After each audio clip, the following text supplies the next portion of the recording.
One to one ஆன்மீக நேயர்களுக்கு அன்பு வணக்கம். தமிழ் மாதத்தை பொறுத்தவரை புரட்டாசி மாதத்தோட பலன்கள் கடகராசிக்கு எப்படி இருக்கும் அப்படிங்கிறத பார்ப்போம். இது கடகராசியை பொறுத்த வரைக்கும் இந்த ஒரு மாதத்துக்கான பலன் தானே.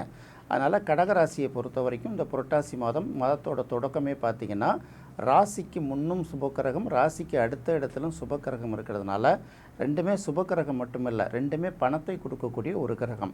ராசிக்கு 12ஆம் இடத்துல குரு இருக்குது, ராசிக்கு 2ஆம் இடத்துல சுக்கிரன் இருக்குது.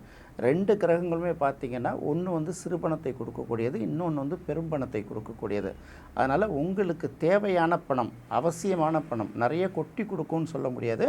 உங்களுக்கு என்ன தேவையான பணமோ அது தேவையான நேரத்தில் எங்கிருந்தாவது சேரும் அப்படிங்கிற ஒரு நல்ல செய்தியோடு தான் இந்த மாதங்கிறது உங்களுக்கு தொடங்குது. இன்னொரு பக்கம் தேவையான பணம் தேவையான நேரத்தில் கிடைச்சால் கூட இது உங்கள் மனசுக்கும் உங்களுக்கு தேவைக்கும் நிறைவை கொடுக்குமான ஓரளவு நிறைவை கொடுக்காது அப்படின்னு தான் சொல்லலாம்.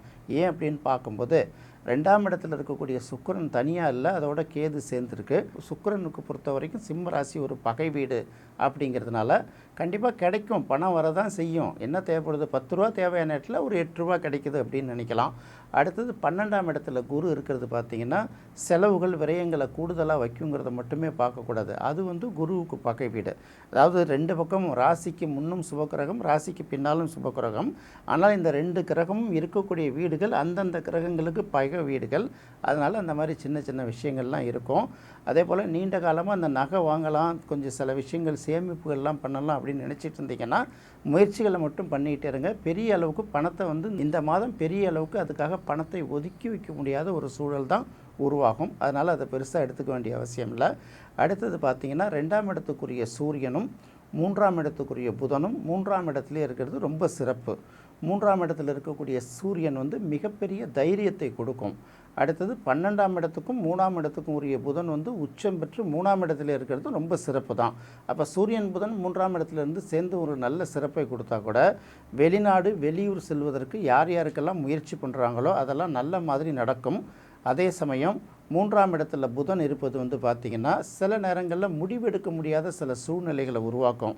ஏன்னா புதன் எப்போதுமே பார்த்திங்கன்னா 2 விதமான சிந்தனைகளை கொடுக்கறதுனால அது இருக்கும். அதே சமயம் சனியோட பார்வை இந்த 3ஆம் இடத்துல இருக்கக்கூடிய சூரியனுக்கும் புதனுக்கும் கிடைக்குது. இது என்ன மாதிரியான மாற்றத்தை ஏற்படுத்தும் பார்த்திங்கன்னா, இது 2ஆம் இடத்துக்குரிய சூரியனை சனி பார்க்கறதுனால வருவாயில் சின்ன சின்ன தடைகளை அப்பப்போ ஏற்படுத்தி கொடுத்துட்ருக்குங்கிறத பார்க்கணும்.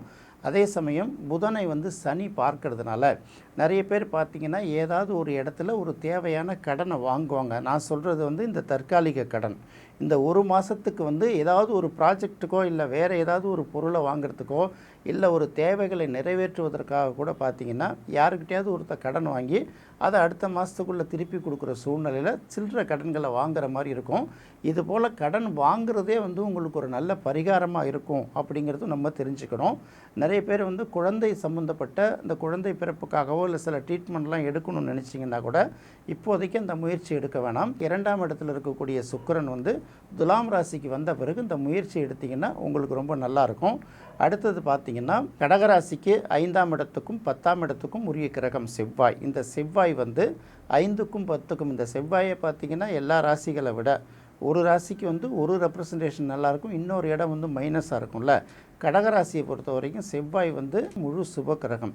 இது 4ஆம் இடத்துல உட்கார்றது ரொம்ப சிறப்பு தானே. 10ஆம் அதிபதி 4ஆம் இடத்துல இருந்தால் அதிர்ஷ்ட யோகத்தை தானே கொடுக்கணும் அப்படின்னு நிறைய பேர் நினைப்பாங்க. இந்த 4ஆம் இடத்துல செவ்வாய் உட்கார்றது பெரிய அளவுக்கு நல்ல பலன்களை கொடுக்காது என்றாலும் இந்த 4ஆம் இடத்துல இருக்கக்கூடிய செவ்வாய்க்கு குருவோட பார்வை கிடைக்கிறது ஒரு நல்ல பலனை ஏற்படுத்தும். இது என்ன பண்ணலான்னா, நீண்ட காலமாக ஏதாவது நிலங்கள் வீடுகள் இதை விற்கிறதுக்காக ரொம்ப காலமாக முயற்சி பண்ணிகிட்டே இருப்பாங்க பார்த்தீங்களா, அந்த மாதிரி ஆட்களுக்கான அந்த வீடுகள் மனைகள்லாம் விற்பனை ஆகிறதுக்கு இது அதிகமாக வாய்ப்பு இருக்குது. அதே போல் சில பேர் சில வீடுகளில் குடியிருப்பாங்க, அந்த வீடு பிடிக்காமலே இருக்கும், வீடு தேடிக்கிட்டே இருப்பாங்க வாடகை வீட்டுக்கு. அவங்களுக்கு பார்த்திங்கன்னா அவ்வளோ சீக்கிரமாக வாடகை அமையாமல் இருக்குது பார்த்தீங்களா வாடகை வீடு. அவர்களுக்கு இப்போ ஒரு நல்ல மாதிரி புதுவான போகிற இடத்துக்கு வாங்குவதற்கான அமைப்பு அதிகமாக உருவாகும். அதே போல் வாகனங்கள், நம்ம வச்சுருக்கக்கூடிய வாகனங்களை ரொம்ப பழசாக போயிருக்கும், மாற்றலாம் நினச்சிட்டு இருப்போம். ஏதோ காரணத்தினால நம்மளால் மாற்ற முடியாமல் போயிருக்கணும். அது மாதிரி மாற்றுவதற்கு வாகனங்கள் வீடு மனைகளை விற்பதற்கு இது உகந்த தருணம். பழைய வீட்டை காலி பண்ணிட்டு புது வீட்டுக்கு குடி போகிறதுக்கும் இது ஒரு உகந்த தருணமாக நீங்கள் எடுத்துக்கலாம். இதுதான் இந்த இடத்துல ரொம்ப முக்கியமாக பார்க்க வேண்டியது. அடுத்து 8ஆம் இடத்துல இருக்கக்கூடிய ராகு பொதுவாக 8ஆம் இடத்துல ஒரு பாவக்கிரகம் இருக்கிறது அவ்வளோ சிறப்பு இல்லையா. அது ராகுவாக இருக்கிறதுனால பார்த்தீங்கன்னா வேலை தவறி சாப்பிட்டிங்கன்னா உங்களுக்கு வயிற்று சம்மந்தப்பட்ட பிரச்சனைகள் அடிக்கடி வருவதற்கு வாய்ப்பு இருக்குது. என்னதான் உபாதைகள் ஏற்பட்டாலும் கடைசியாக அது ஒரு நல்ல மாதிரி முடியும். ஏன்னா குருவோட பார்வை இருக்கிறதுனால உங்களுக்கு அது ஒரு நல்ல மாதிரியே தான் முடியும். இருந்தாலும் கூட பெண்களுக்கு கூட பார்த்திங்கன்னா இந்த வயிற்று கோளாறு மாதவிட பிரச்சனைகள் வரும். ஆண்களை பொறுத்த வரைக்கும் சாப்பாடு சரியாக ஜீரணமாகாமல் ஃபுட் பாய்சன் ஆகிறதுக்கு அதிக வாய்ப்பு இருக்கிறதுனால வேலை தவறி சாப்பிட்றதும் உடம்புக்கு ஒத்துக்காத சாப்பாடை சாப்பிட்றதையும் முதல்ல கட் பண்ணிட்டு வந்துடணும். அதே சமயம் 8ஆம் இடத்துல ராகு இருந்து அதுக்கு ஒரு குருவோட பார்வை அதுக்கு கிடைக்கிறதுனால கண்டிப்பாக எதிர்பாராத தனலாபம், எதிர்பாராத அதிர்ஷ்ட வாய்ப்புகள் திடீர்னு நம்மளை திக்குமுக்காட வச்சிரும். அதுக்கும் ரொம்ப கவனமாக இருக்கிறதுக்கு தயாராக இருக்கணும். ஏன்னா ரெண்டுமே இருக்குது, ஒரு ப்ளஸ் இருக்குது ஒரு மைனஸ் இருக்குங்கிறதுனால எதிர்பாராத தன வருவாய், எதிர்பாராத அதிர்ஷ்ட வாய்ப்புகள் உங்களுக்கு கிடைக்கிறதுக்கு அதிக வாய்ப்பு இருக்குது. இந்த வாய்ப்பு உங்களுக்கு முழுமையாக கிடைக்கணும் அப்படின்னு கேட்டிங்கன்னா நாகராஜா அல்லது சொர்ண ஆகர்ஷண பைரவர் வழிபாடு செய்வது உங்களுக்கு ரொம்ப சிறப்பாக தெரியும். அடுத்தது பார்த்திங்கன்னா இந்த சனி கடகராசிக்கு 9ஆம் இடத்துல இருக்குது. இது 7ஆம் இடத்து சனியை விட 8ஆம் இடத்து சனியை விட 9ஆம் இடத்து சனி அப்படிங்கிறது பெரிய பாதிப்பு அப்படின்னு சொல்ல முடியாது.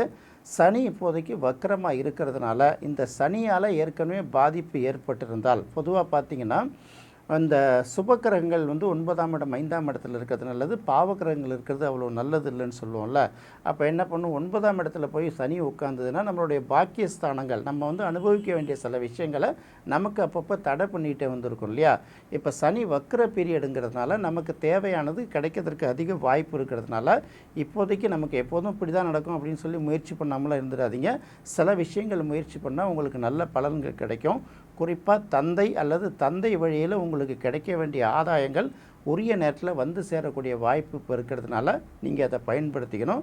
அடுத்தது இது உங்களுக்கு இந்த வாய்ப்பு முழுமையாக கிடைக்கணும்னா சனிக்கிழமை தோறும் பார்த்திங்கன்னா அந்த காலையில் 9 to 10:30 ராகு கால நேரம்னு சொல்லுவாங்கள்ல, அப்போ கால பைரவரை வழிபடுவது உங்களுக்கு சிறப்பான பலனை கிடைக்கும்.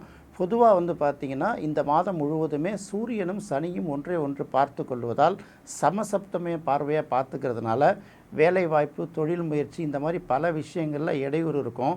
எந்த வேலையும் தொடர்ச்சியாக செய்ய முடியாத சில நெருக்கடி வர்றதுனால நீங்கள் கண்டிப்பாக இந்த புரட்டாசி மாதம் முழுவதும் நரசிம்மர் அல்லது சரபேஸ்வரரை வழிபடுவது உங்களுக்கு மன இறுக்கத்திலிருந்தும் நெருக்கடியிலிருந்தும் சற்று ஒரு தீர்வை கொடுக்கும் என்று எதிர்பார்க்கலாம். என்ன நேயர்களே, கடகராசிக்கு இந்த புரட்டாசி மாதம் என்னென்ன மாதிரியான பலன்கள் கிடைக்கும் அப்படிங்கிறத பார்த்தோம். அடுத்து சிம்ம ராசிக்கு புரட்டாசி மாத பலன்கள் எப்படி இருக்குங்கிறத அடுத்த நிகழ்ச்சியில் பார்ப்போம். நன்றி, வணக்கம்.